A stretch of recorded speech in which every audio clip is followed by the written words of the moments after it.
A lot of Steelers fans want to know about draft day trades. What could the Steelers do? They're in a position where they could move up or could move down.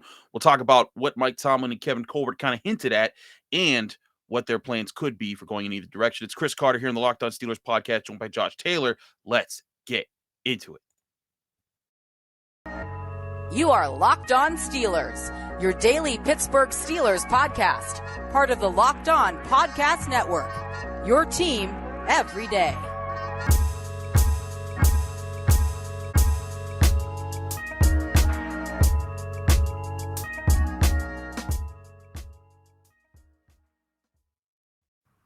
And welcome to the Locked On Steelers podcast. I'm your host, Chris Carter, bringing you your daily dose of all things of the Pittsburgh Steelers. As always, you can find the show on Apple, Spotify, Google Podcasts, Odyssey, and YouTube. If you're watching this video on YouTube, hit the like button on the video if you're enjoying it. Hit the subscribe button to get to our YouTube channel to get all of our daily content Monday through Friday, as well as our bonus episodes and breaking news updates. Today's episode is brought to you by Blue Nile. Whether she prefers a statement piece or everyday subtle elegance, BlueNile.com has fine jewelry and options for every mom. Shop high quality classic diamond earrings, elegant tennis bracelets, and gemstone pendant necklaces. Looking for fine jewelry? Why choose anything but Blue Nile? We'll talk more about that later in the show. Thank you for making the Locked On Steelers podcast your first listen. Joining today is Josh Taylor. I know I said on yesterday's show we were going to have Tony today. Tony wasn't feeling well, so we got Josh. He was very nice to come up and step up an earlier day in the week. So we appreciate that. Josh, how you doing? Doing all right. I wouldn't even call it nice enough. I just call it lucky. You just caught me on the right day. I just happened to have nothing going on. I had kind of finished up with what I was doing, so figured I'll come in and help Tony out this one time. This one. Keep that in mind, Tony. I'm gonna help you out this one time. No, I'm kidding. It was a fortunate. It's not often that my schedule has like that gap I can kind of shove something into. So when I can move stuff around, it's a good day. No, I hear you. That now let's dive into today's topic because we've done a lot of there's always been a lot of speculation about who the Steelers could pick, but how the Steelers could pick is also a major question as well. Now, the Steelers are a team that normally they love to just stay where they're at, pick who they pick with, and roll with that. But they haven't been against trading up or trading back in the NFL draft to get their guy. And Kevin Colbert and Mike Tomlin talked a little bit about this. Kevin Colbert kind of alluded to, he's like, when we're trading away picks, if it's a third or sixth round pick, we think we're trading away, Antonio Brown and Emmanuel Sanders, like guys that you could hit home runs with, or at least, really good hits with those picks right there. So, Josh, I think the big thing here is when we look at this possibility, Kevin Colbert and Mike Tomlin were asked, how often do you guys, how many years have you guys been called about or considered a draft day trade? And they say it's all the time. It's like just like every day when every draft day, there's multiple that call in and try to do things, and they just stay put if they don't see the need to do it. But this is a year where they have several different avenues to go. And I think there's a lot of buzz around the idea that this could be a year where they actually do that as well. Yeah, it's strange because I've really kept a lot of this, in the back of my head because there's so many different possibilities that they can go with. And I keep coming back to the same thing. This is a draft where for them, they're not really beholden to doing one particular thing. Mm-hmm. They're not beholden to drafting one position out of need. They're not beholden to where they have to try to move up to try to get something particularly, or they feel like they have to move back because maybe, they're trying to get extra picks to do other things down the line. They've got, a good number of picks coming in. Mm-hmm. There's kind of a gap in between some of those ones towards the middle and towards the latter part, which everybody knows about. However, they're not beholden to doing one or two different things. They're in a really comfortable position to where if moving up is good for them to get a guy that maybe they didn't think would be available a couple picks up, they could do that. Or if all the guys they liked up to a certain point are gone at 20, they say, you know what, let's move back to 25, 26-ish and still probably get the guy we want because no one else is going to be interested in him. That's a possibility too. Or they can stay where they are and get the best guy available. They're really in a good position. And I think a lot of that has to do with what they did during the offseason. I've said this quite a bit over the past few weeks, but the moves they've made during the offseason, not only have they found starters at each position, they've also built depth at each position, which I think is really important. I'd say the only position where they really don't have depth past maybe past maybe the backup guys, of course, at the quarterback position, but that was an unforeseen circumstance. No one can really do anything about that. Right. But when you weigh all that together, we can sit here and say, oh, they're going to do this and going to do that. The truth is we don't know. And this is one of those few times where I'm thinking not knowing what they're going to do is actually kind of exciting, because at this point, anything can happen. But it's not just the fact that there's so many possibilities. It's the fact that anything is on the table and they can still find a way to make the most of it. That's the exciting part. That is the exciting part. And it's also because, and I've said this a lot, the whole point of being in this position where it's not predictable, or you have several different avenues, teams can't walk up, can't look at your pick and say, hey, we need to trade ahead of the Steelers because they're going to pick Jordan Davis, or they're going to pick Malik Willis, or they're going to pick Chris Olave, or whoever is in that spot there. And it makes teams kind of hesitate a little bit. And then when you're trading with them, they don't know what your actual target is. And that's all part of the game here. And the Steelers, they have done it before, rarely, but they have done it before since Kevin Colbert has taken over. Their round one trades. There have been four that I can think of. The first one was 2001 when they got Casey Hampton. They traded back, I think it was 3 spots with the Jets, and I think they got like a 4th and a 6th for that.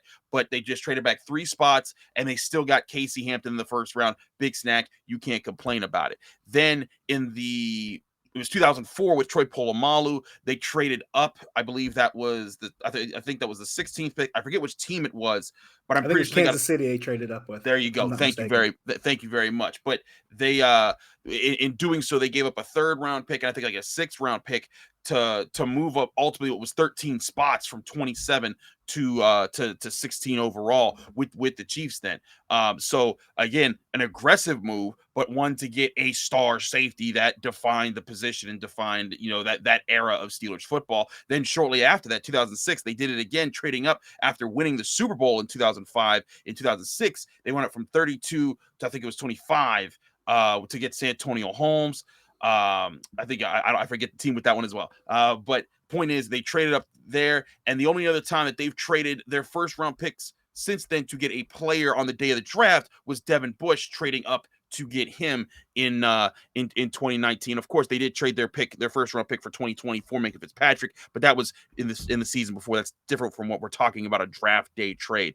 All those different options here have been in moves for guys that have helped define big time teams for the Pittsburgh Steelers. Now, Devin Bush is in that category because this is his 4th year in the NFL. He's that. But Casey Hampton, they're not winning some of those Super Bowls without Casey Hampton. Not at all. Troy Polamalu, they ain't winning Super Bowls without Troy Polamalu. Santonio Holmes, they don't win Super Bowl 43 without him. Those were all defining moves, and I think that's another part of the excitement is when the Steelers do make these trades, usually they are pretty good. Yeah, that's part of why when you hear people speculate, well, what if they trade up to get Malik Willis? Well, if they trade up at all, whether it's for Malik Willis, if it's for, like we talked about it before, if there's a possibility, it's some small chance that a Kyle Hamilton's there in the early teens, they can trade up and get a guy like that. Whatever guy they're trading up for, it's a big deal because you just laid it out. They don't just trade up for anybody. They're trading up for guys that they know are going to be centerpieces or guys that are going to be big contributors to what they're doing as a team. And for the most part, you're right. I think those results say as much. So if that possibility does come up, it's not just for some willy-nilly guy. And if it's at the quarterback position, it's a guy that you think that they're probably going to be set on. And this has been said so much ad nauseum. This is a quarterback class that you look at each guy in the top 5 or 6 prospects. Each of them has their own individual awards. So it's not like we're looking at a guy who maybe has top 5, top 10 pick talent. That might not necessarily be the case. However, if they feel that strongly about how much that guy fits or what he could be to this organization based on what they're doing, that's going to be extremely evident if we see them move up into the top whatever number of picks. Plus, depending on how the board looks, you might be able to get a good idea of who it might be. Because let's say there's no quarterbacks gone by 13 or 14, and Steelers decide, you know what? Let's try to get up ahead of Houston and get a quarterback here.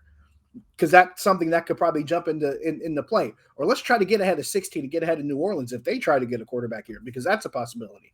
And it also stands to reason, I think there's 4 or 5 teams that have 2 picks in the top 19. Yep. So that's something else that comes into mind. Philly, New Orleans, the Jets, the Giants, and Houston all have 2 picks in that top 19. So if you're looking at a position like quarterback where a handful of those teams might look at a quarterback, that's something you keep in the back of your mind if you're the Steelers, where, if you got to get ahead of 13 to get ahead of Houston, if you got to get to 16 to get ahead of New Orleans, you're going to want to try to do that because that's the guy that you want. And obviously he holds a higher stock than some people might have as far as who that player is and what he means to the organization. And again, it's about what the coaches and the front office think. It's not about like we could be talking about all these people, and they may be wanting to trade for Jameson Williams, and we don't even bring up his name.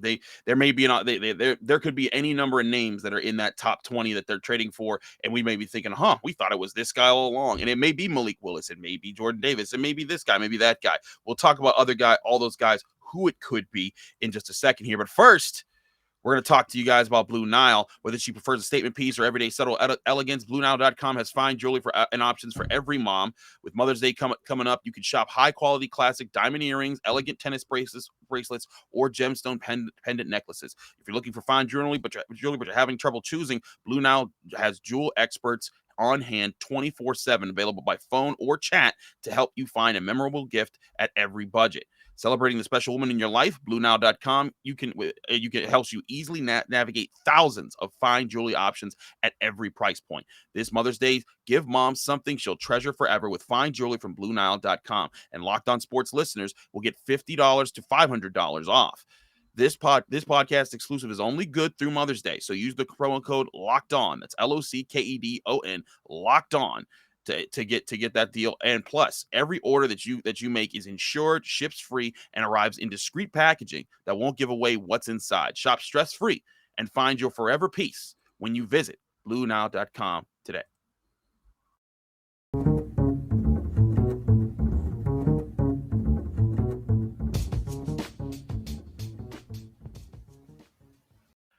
Back here in the Locked On Steelers podcast, I'm Chris Carter. He's Josh Taylor of 93.7 The Fan and KDKA TV. Josh, we've been taking calls on here a lot over the past week or so, getting a lot of draft questions.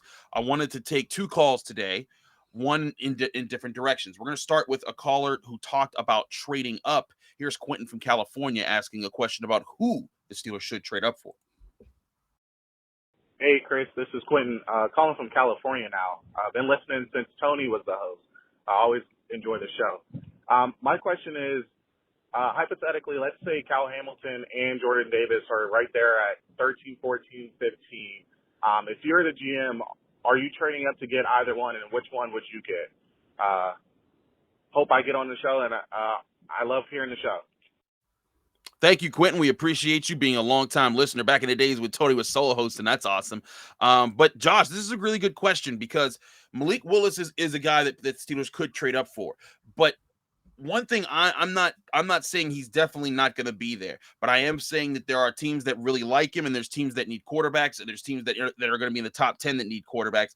And I get the sense the Steelers don't feel like they need to trade up that far to go get somebody. But if a person that they really like is sitting there at 15, and let's say Malik Willis is gone, they could realistically go get a guy that is a defensive playmaker. And let's go with those two specifically. Let's say Kyle Hamilton and Jordan Davis, because Hamilton's been a guy that's been falling down, the public draft boards because he didn't run a great 40-yard dash. People wonder about his speed and can he have true range. But if you watch his tape, you see he had range at Notre Dame. He'll work fine in the NFL. The other guy, of course, Jordan Davis. A lot of people wonder, can he be a 3-down defensive lineman? Is he just a defensive tackle? The days of needing pure nose tackles like Casey Hampton are pretty much gone in the NFL because they can be pushed off the field very easily, or stranded on the field with no huddle packages. So I look at this and it's an interesting comparison. But Josh, if you were the GM, if you were Kevin Colbert, you're sitting there and you have a call to trade up to 15 for, say, a 3rd round pick and like a 6th round pick or something like that, even though they don't have a 6th round pick. So a 3rd round pick and a 7th round pick this year, just reasonable capital to move up like 4 or 5 spots.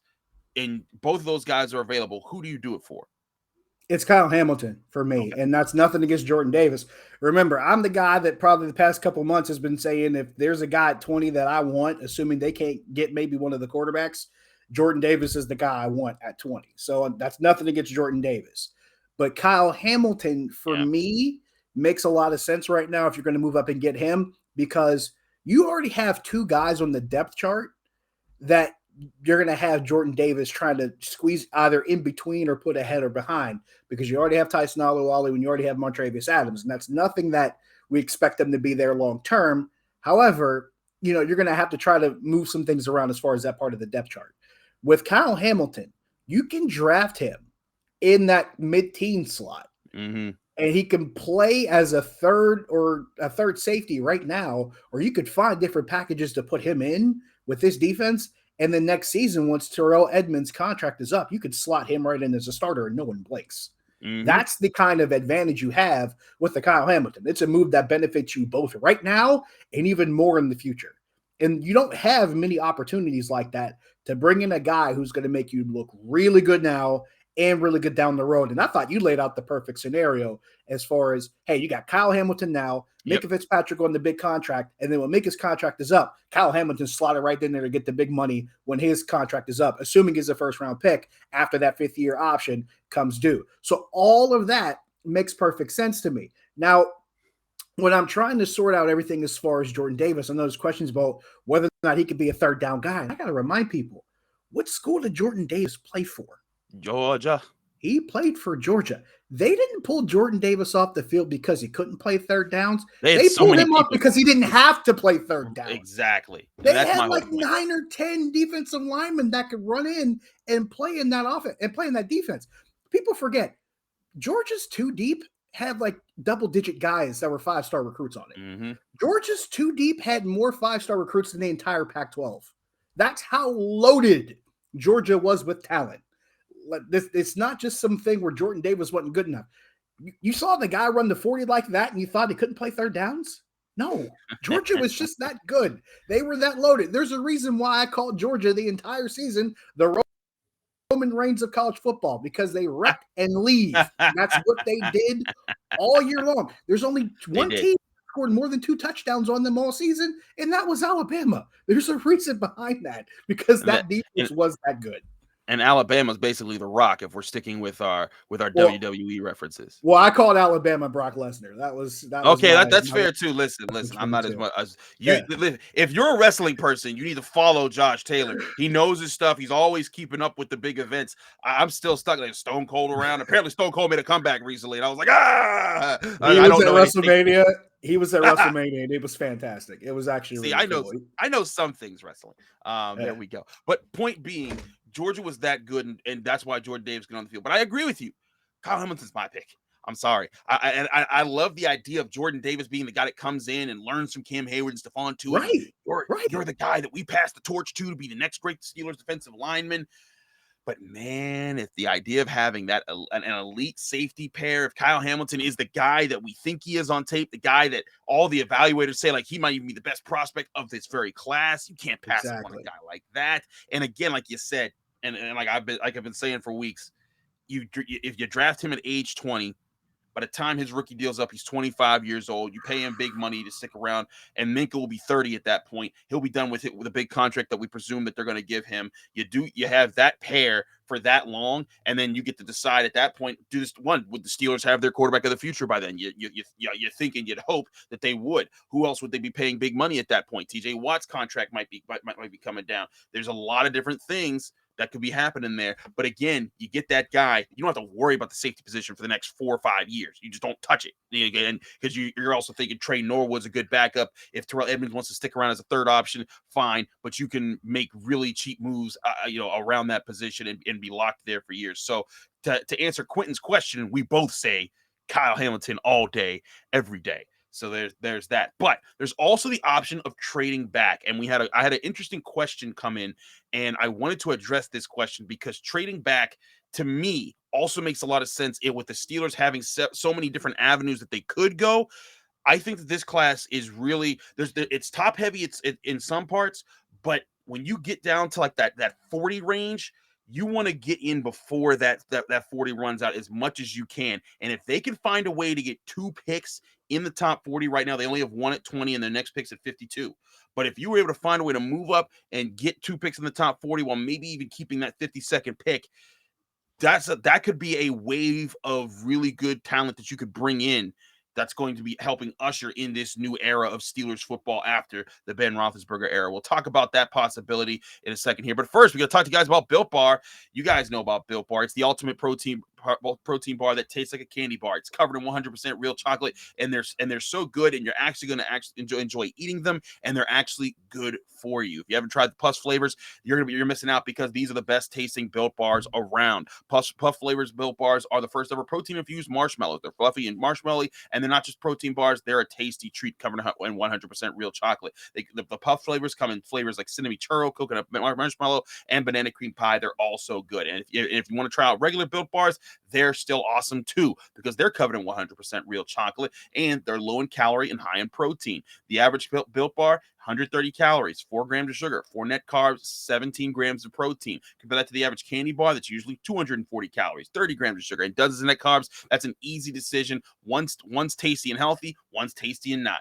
And there's so many flavors to choose from, whether it's coconut almond, double chocolate, peanut butter brownie, double raspberry, cookies and cream, salted caramel, mint brownie, all those flavors available and more when you visit built.com. And there's always new flavors being released every month. So go to built.com. And when you do, log on to built.com and use the promo code LOCKED15. That's LOCKED15, LOCKED15, and you'll get 15% off your next order of Built Bars when you visit built.com.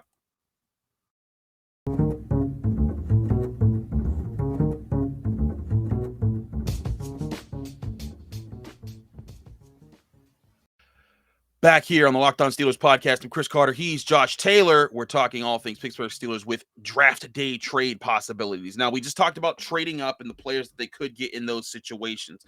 But I also get the sense that the Steelers are very comfortable with where they're at. They feel, I asked Mike Tomlin, the question I got to ask Mike Tomlin on Monday at Heinz Field was about, you've talked about how Jordan Davis, you didn't expect him to be there. Do you feel like you guys have to trade up in that situation? And Mike Tomlin said, we don't worry about what other people do.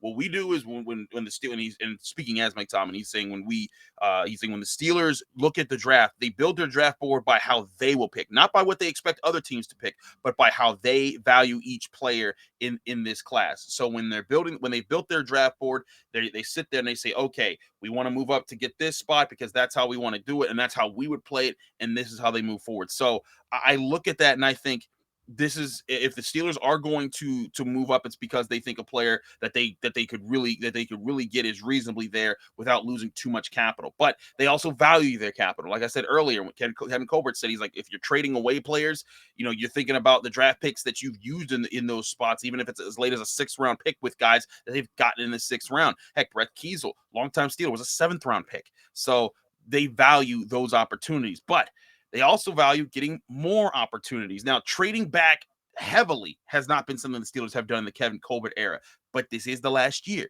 We have seen them break their orthodox positions before, because with trading to get Minkah Fitzpatrick, giving away a 1st round pick entirely that hadn't happened. Now, this caller, Ishmael from Oregon. I apologize, Ishmael. I believe I may be mispronouncing your name and misspelling your name. I apologize. It was tough to make it out over the call. But we had a caller from Oregon asking about trading back in a specific scenario that could get the Steelers 2 top 40 picks, like I talked about earlier. Here's our caller from Oregon. Hello, Chris. This is Ismail from Oregon. And I was wondering, what are your thoughts about Matt Corral? And would you pick him at 20? And I believe the answer to that question is no. But then the follow-up question would be, do you think it would be worth it to trade down with the Lions for the 32 and the 34 pick in the draft and give up our 20th overall and our 3rd round? So then we could get Matt Corral at 32 and draft another player at 34. Just wondering on your thoughts on that potential trade. Thanks. Thank you very much, Ishmael. I appreciate the call there and the thoughts there. So let's do this step by step, Josh. I agree with Ishmael. I'm not picking Matt Corral at 20. And agreed. Me neither. The Steelers may like Matt Corral as a quarterback, but I don't think there's any way they look at that. They look at Corral and say, hey, he's more valuable than all these players that we could get at 20. That's just that I see it that way. Now, the Steelers valuing a quarterback does not mean that they feel like they have to take them at 20. Again, when they took Mason Rudolph, there was the classic quote of they felt like they got they had a first round grade on him as a quarterback, and that doesn't mean that they would have picked him in the first round. That's why they picked him in the third round. But Matt Corral could be one of those guys that, like, hey, they think that this guy has good potential, and there's a good chance to get him. But I do agree with our caller. If you're trading back, then there's a better chance to get him. I might even try to see if Matt Corral lasts until 52 overall, because at that point you get those 2 top 40 picks. You get those 2 skill positions players. You can get one of those corners we've been talking about, one of those safeties we've been talking about, one of those receivers we've been talking about, a defensive line. There's so many avenues that you could go with that. And also, who's to say that at that point there's all a bunch of speculation about the quarterback position. Maybe Desmond Ridder is their pick at quarterback, but from what I understand, they do like the quarterback position. So we don't have to talk too much about Corral. I feel like the guy has potential. He's accurate. He has traits that you like, but he got injured going into the offseason during his bowl game. That's a tough situation. But trading back, I think, is the interesting part here. And the idea of getting the 32nd and 34th picks of the draft, that'd be the Lions getting the very last pick of the draft from their Matt Stafford trade when they got that from the Rams this past year, and getting the second pick of the second round. The Steelers would have to give up some decent capital for that. Not decent capital. I think they're at least their third round pick this year to do that. But that's a swap that I would welcome if I'm the Steelers. If my guy, if like Kyle Hamilton, Jordan Davis, Malik Willis, like all your guys that you grade out to be ready for that 20th overall pick, if all those guys are there, I'm okay with this move, because this does get me 2 guys in the top 40 there, and presumably you're keeping that 52nd pick as well. Yeah, this is something I've kind of thought about, and I like the thought process of trying to get 32 and 34 from Detroit. It might mean you use that 20 to drop down, and I'm kind of looking at the chart here as I'm talking. It's probably you're moving 20 and probably throwing a combination of 84 and maybe 138 in that deal, or maybe you're putting 52 and 84 in that deal, something of that nature. I've also thought about, and this is something that stuck out in my mind, what if you kept the 20th pick, but you wanted to find your way to move up to maybe 34? So that, you kind of have, like, maybe you're trying to get both 20 and 34 at the same time. That's something you keep in mind. So maybe you're throwing in 52 and you're throwing in 84 to not only keep 20, but move up to 34. Because remember, the Lions have the last pick of the first round, like we mentioned, and then the second pick of the second round. Maybe that's an opportunity. Maybe you got the quarterback that you wanted at 20, and you got a chance to get maybe a Jaquan Brisker at 34. Or you can get maybe a Jahan Dotson at 34. You want to move up before somebody else gets them. Now you try to sneak into the upper part of the second round, or the back end of the first round for that matter, and try to steal that guy too. That makes it a lot more intriguing for me. So I love the thought of having 2 picks in the top 40. I think that's great for them, even if it costs them, not having another one till maybe you get to that. I want to say what that pick that's in the third round. I think it's 84 or 138 in the fourth round. 84 would be their third round pick. Their only fourth round pick is a comp pick at 138.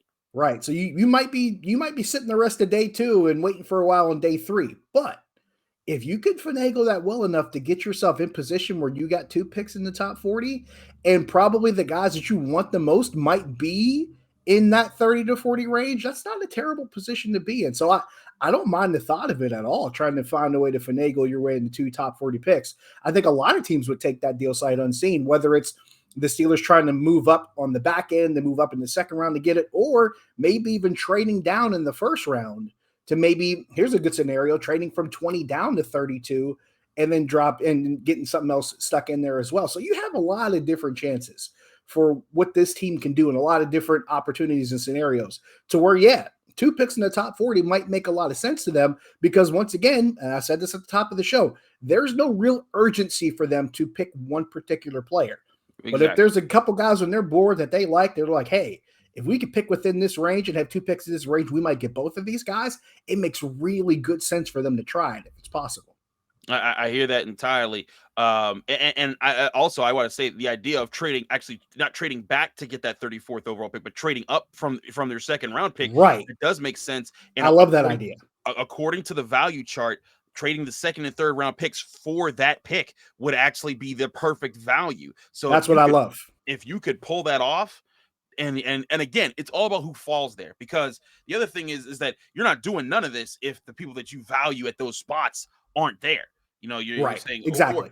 Or if if you think they'll be there at your pick, why give up extra capital when it's like, you know what, we're giving up extra capital when we want Sky Moore and he'll be at 52. I'm not saying Sky Moore will be at 52, but I'm using an example of a player who they definitely could use this year and beyond. And if you think he's going to be gone before you get to him, this is what it takes.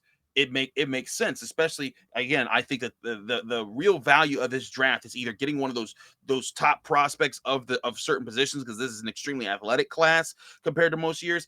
And then also, if you can't get one of those guys, max out on your top 40 talents based on how you grade them. And again, it's all about how the Steelers grade them. People who we think are top 40, who PFF, the Draft Network, Pro Football Network, all these places that be rating people, Mel Kiper and Todd McShay included.